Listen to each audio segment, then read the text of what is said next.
Assalamualaikum warahmatullahi wabarakatuh.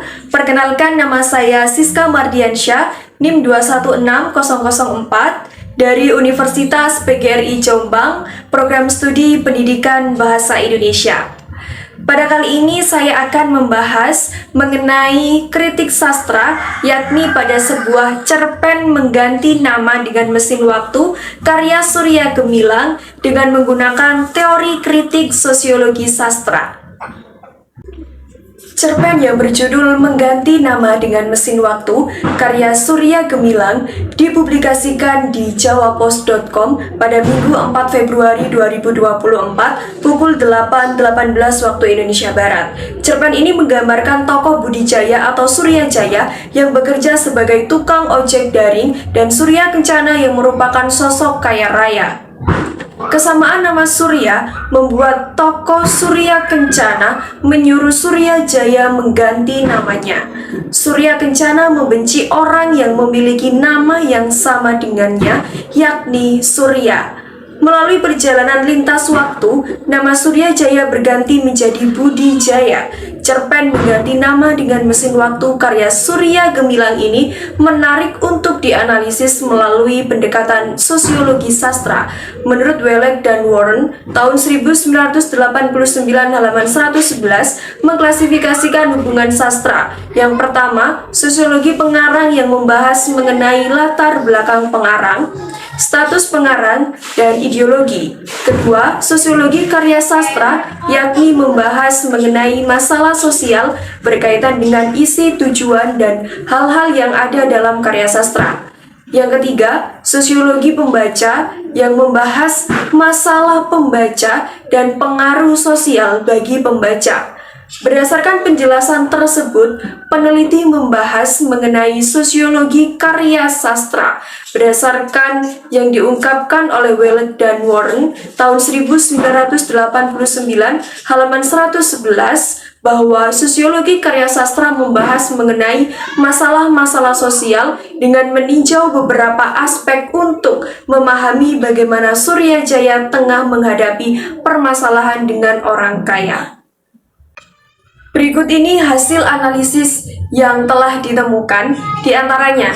Yang pertama, kemiskinan. Cerpen ini menyoroti masalah kemiskinan yang dihadapi oleh tokoh, yakni seorang tukang ojek daring, di mana bermasalah dengan seorang kaya. Perhatikan kutipan berikut. Bermasalah dengan orang kaya akan membuatmu gila atau minimal kewarasanmu dipertanyakan. Di pangkalan ojek daring, kami mempertanyakan kewarasan salah satu rekan kami, Budi Jaya. Berdasarkan kutipan tersebut, memiliki ekonomi yang rendah, yakni tokoh Budi Jaya yang bekerja sebagai tukang ojek daring. Permasalahan yang dihadapi dengan orang kaya membuatnya akan menjadi gila. Permasalahan seorang kelas bawah dengan kelas atas tentunya membuat seseorang dengan kelas rendah mengalami tekanan. Seorang kelas atas tentunya dapat melakukan apapun kepada seorang kelas bawah. Hal ini dirasakan oleh Budi Jaya yang akan menjadi gila karena bermasalah dengan orang kaya. Kondisi ini kurang baik karena permasalahan tidak dibicarakan dengan baik-baik, namun memberikan tekanan yang berdampak pada orang kelas atas, yakni orang kaya raya. Perhatikan kutipan berikut. Ruang depan dipenuhi lukisan-lukisan seorang pria yang sama, bertubuh gempal, pendek, dan tersenyum miring, dan bertatapan menghina dengan pose berbeda-beda.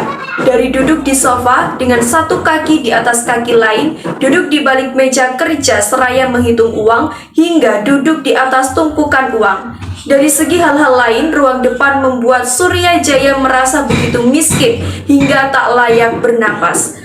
Berdasarkan kutipan tersebut, mendeskripsikan bahwa gaya seorang kaya raya sangat mencolok, di mana memuat tatapan hina dengan senyuman miring. Selain itu juga didapati perilaku yang menunjukkan kekuasaannya, yakni duduk di atas tumpukan uang. Surya Jaya yang melihat hal itu tentunya berpikir bahwa dirinya sebagai orang kelas rendah tentunya merasa dirinya begitu miskin. Perilaku-perilaku tersebut tentunya dapat membuat seseorang merasa tidak berharga. Yang kedua adalah kesenjangan sosial. Cerpen ini menyoroti masalah kesenjangan sosial yang dihadapi oleh tokoh, yakni seorang tukang ojek daring yang mengantar seporsi soto ayam ke sebuah kompleks perumahan elit. Perhatikan kutipan berikut. Pagi tadi Budi Jaya, maksudku semasi namanya Surya Jaya, menurutnya, mengantarkan seporsi soto ayam Rp70.000 ke sebuah kompleks perumahan elit. Kompleks perumahan elit dideskripsikan bahwa pemilik rumah itu adalah orang kelas atas. Perbedaan istilah perumahan juga menentukan perbedaan status ekonomi pada diri seseorang. Kondisi ini kurang baik diterapkan karena dapat mengakibatkan perbedaan dalam memperlakukan seseorang kelas rendah. Perhatikan kutipan berikut. Surya Jaya berhenti di hadapan rumah paling ujung, rumah bertingkat 4 dengan gerbang hitam berkilau setinggi 2 kali tubuhnya.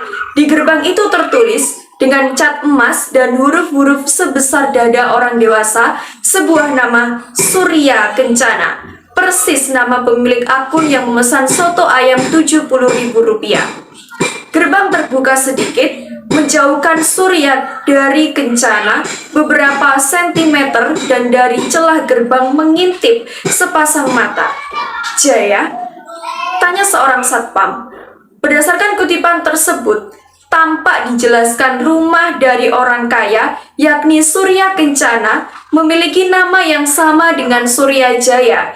Perbedaan tingkatan ekonomi membuat orang lain yakni satpam yang bekerja di rumah elit tersebut memanggilnya Jaya. Kesamaan nama dengan status ekonomi yang berbeda membuat seseorang memperlakukan berbeda.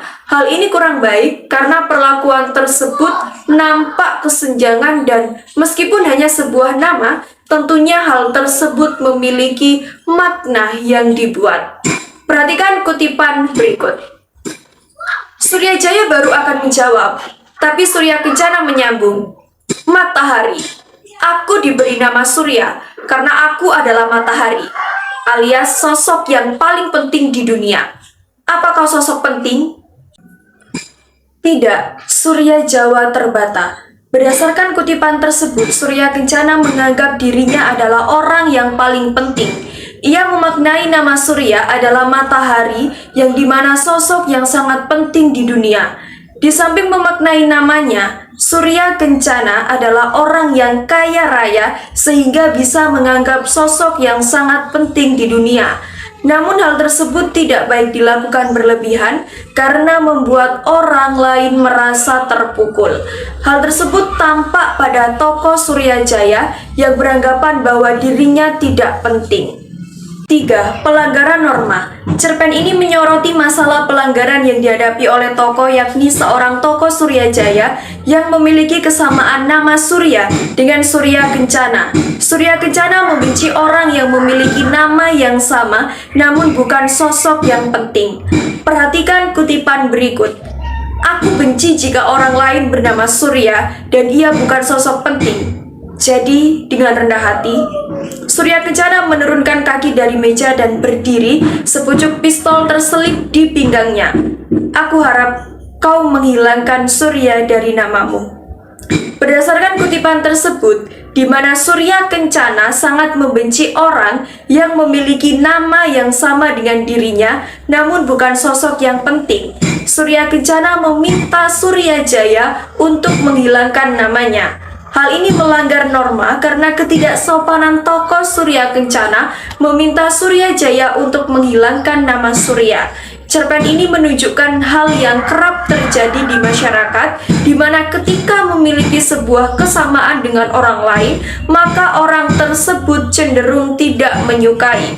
Terutama jika persamaan tersebut pada dua orang yang berbeda, yakni kelas atas dan kelas rendah. Tentunya kelas atas yakni orang kaya raya akan lebih mudah memperlakukan orang di bawahnya dengan semena-mena. Yang keempat, kejahatan. Cerpen ini menyoroti masalah kejahatan, yakni tokoh Surya Kencana yang berlaku seenaknya, yakni menodongkan pistol. Perhatikan kutipan berikut. Dari koridor terdengar orang-orang berlari mendekat. Tangan Surya Kencana sama sekali tak gemetar selama menodongkan pistol. Ia pasti benar-benar berbakat melubangi dahi orang. Berdasarkan kutipan tersebut, terlihat Surya Kencana menodongkan pistol. Hal ini sebagai bentuk kejahatan kepada orang lain, yakni kekerasan terhadap orang yang lemah.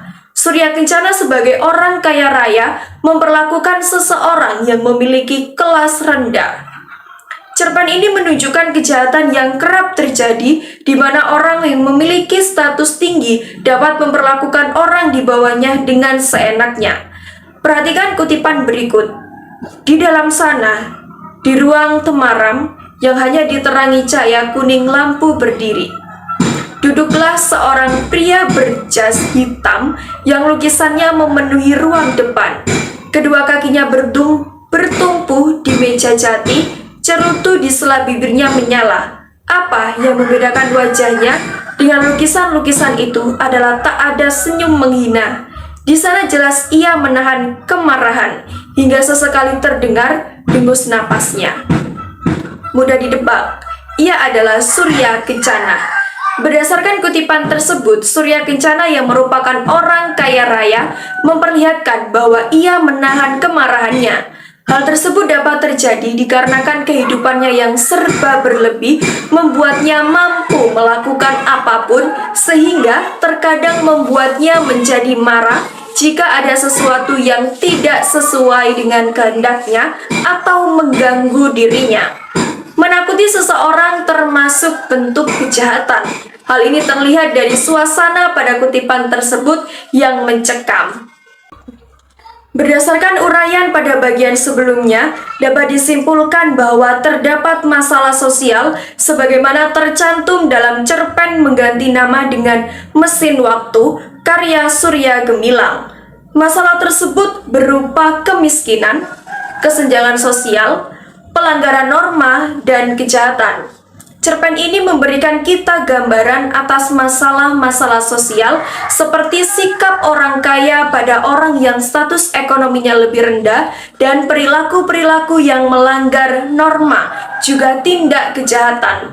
Tokoh Suryajaya yang memiliki kesamaan nama dengan orang kaya, Surya Kencana, membuatnya diminta untuk menghilangkan nama Surya hingga menjadi Budi Jaya melalui mesin waktu. Meski urusan mengganti nama tidak pernah terlintas di benaknya, tapi baginya nama tidak selalu menjadi cerminan. Seperti contoh, seorang anak bernama Muhammad tumbuh menjadi pembunuh, Ayu tumbuh menjadi gadis buruk rupa, Lanang tumbuh menjadi perempuan transgender. Sudah terlalu sering nama tak menentukan identitas seseorang. Lintas waktu itu dapat ia pahami, mungkin Suryajaya akan menjadi jauh lebih menyedihkan ketimbang tukang ojek daring yang bermasalah dengan orang kaya.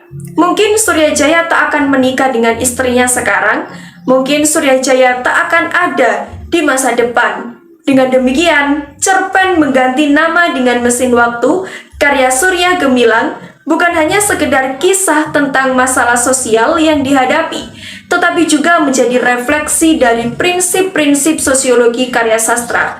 Demikian yang dapat saya sampaikan, kurang lebihnya mohon maaf. Terima kasih. Wassalamualaikum warahmatullahi wabarakatuh.